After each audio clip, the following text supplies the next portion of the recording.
শিয়াল ভাই, মানুষ যেভাবে গাছপালা কেটে সব শেষ করে ফেলছে, আমাদের তাহলে তো জঙ্গলে থাকাই হবে না। টুনি, আমিও সে কথাই ভাবছি।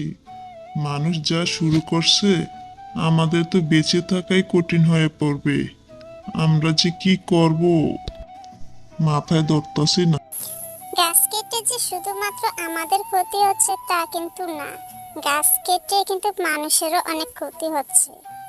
এটা কিন্তু মানুষ বুঝে না, সেই জন্য হলো এই সমস্যা।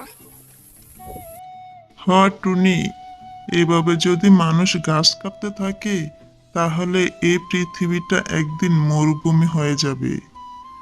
এই পৃথিবীতে অনেক বেশি তাপমাত্রা বাড়বে। সব প্রাণী পৃথিবীতে বসবাসের অনুপযোগী হয়ে উঠবে। তখন মানুষ কি করবে বলতো? আমিও তো সে কথাই বলি, মানুষ কেন নিজের ভালোটা বুঝতেছে না, কেন গাছ কেটে বন উজাড় করে ফেলছে। মানুষের চিন্তা আমাদের করে লাভ নাই। আর কিছুদিন অপেক্ষা করি। যদি দেখি গাছপালা কাটা বন্ধ হচ্ছে না, তাহলে এই বন ছেড়ে ওই নদীর ওই পারে চলে যাব। চলে যাব ঠিক আছে, কিন্তু এখানকার মায়া কি সহজে বলতে পারবো? জন্মস্থানের জায়গা, সেটা কি সহজে ভোলা যায়? তুমি কও তো। আমাদের দুঃখের কথা বললা কোনো লাভ নাই। আমাদের মনের দুঃখ কেউ কোনোদিন বুঝবে না রে টুনি, কেউ কোনোদিন বুঝবে না। শিয়াল ভাই, অনেক কথা হইল, এবার আমি আমার কাজে যাই।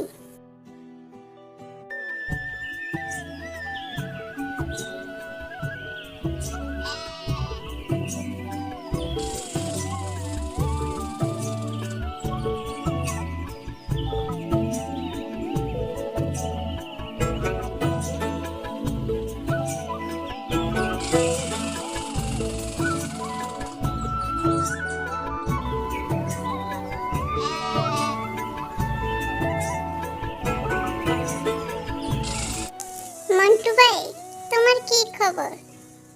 তো কি মনে করে এখানে আসছো? কিছু কি বলতে চাও?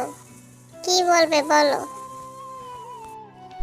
শুনলাম তোমরা নাকি এখান থেকে চলে যাচ্ছ, সে কারণেই আমার এখানে আসা।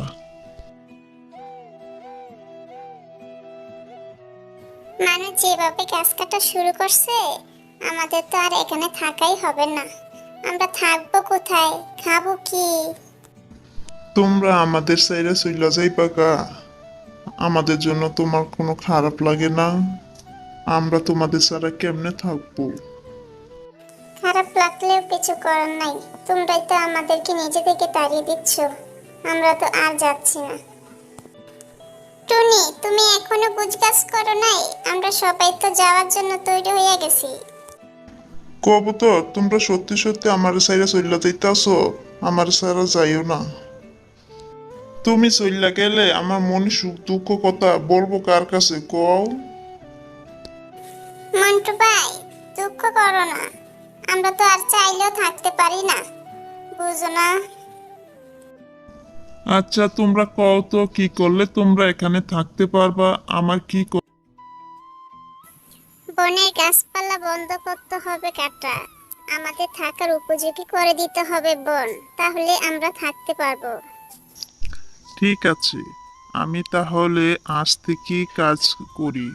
সবাইকে বলে দেব বনের যাতে কোনো গাছ কাটা না হয়। এই পাখিগুলো আমাদের সম্পদ। এই পাখিগুলোকে থাকার জন্য সব রকম ব্যবস্থা করতে হবে। আমি আজই কাজে বেরিয়ে পড়ি। চারিদিকে খবর দিতে হবে। হাসি খালা, হাসি খালা, জানো কি হয়েছে? আমি না অনেক বড় একটা কাজ করেছি, তোমাদের না জানিয়ে। এই গাছ কাটার জন্য একটা যুদ্ধ করে আসলাম। তুমি আবার কি করেছো টুনি, আমাকে না জানিয়ে? কোনো খারাপ কাজ করনি তো? আমাকে বলো, কি হয়েছে? কি এমন কাজ করেছো? আমাদের জন্য তো যেখানে যাই সেখানেই বিপদ, কোনো কাজ তো করাই যায় না, সব জায়গায় বিপদ আর বিপদ। আমরা কেউ এই জঙ্গল থেকে কোথাও যাব না, কেউ আর গাছ কাটবেন না। সেই জন্য এটা ফয়সালা করে আসলাম, তুমিও যাবে না। আমি এখন সবাইকে এই খবরটা দিয়ে আসবো। বাহ, এটা তো খুব ভালো কাজ করেছে টুনি। তাহলে আমরা আর এই জঙ্গল থেকে কোথাও যাব না। তুমি খুব ভালো, তুমি খুব মেধাবী, খুব বুদ্ধিমানের একটা কাজ করেছো। সত্যি এখান থেকে যেতে আমার ইচ্ছে করে না, খুব কান্না পাচ্ছিল। তুমি এতদিনে একটা বুদ্ধিমানের কাজ করেছো টুনি। যাও গিয়ে সবাইকে খবর দিয়ে আসো। সবার আগে আমি আমার স্বামীকে খবরটা দেব। আমার স্বামী, ও স্বামী, তুমি কোথায়? ও স্বামী, স্বামী, শুনছো? আজ জঙ্গল কাটবে না, আমাদের কথা দিয়েছে। আমরা এখন এখানেই থাকবো, কত আনন্দ হবে, তাই না? তুমি খুব ভালো একটা কাজ করেছো, তোমাকে অনেক ধন্যবাদ আমার বুদ্ধিমতী টুনি। এই জঙ্গলে কত স্মৃতি আমাদের, কত স্মৃতি। এখানে আমাদের জন্ম, এই জন্মস্থান ত্যাগ করে কিভাবে যাই বলো? ঠিকই বলেছো, এখানে আমাদের অনেক স্মৃতি আছে, আমরা এখান থেকে কোথাও যাব না। বন্ধুরা, আমাদের এই গল্পটি কেমন লাগলো?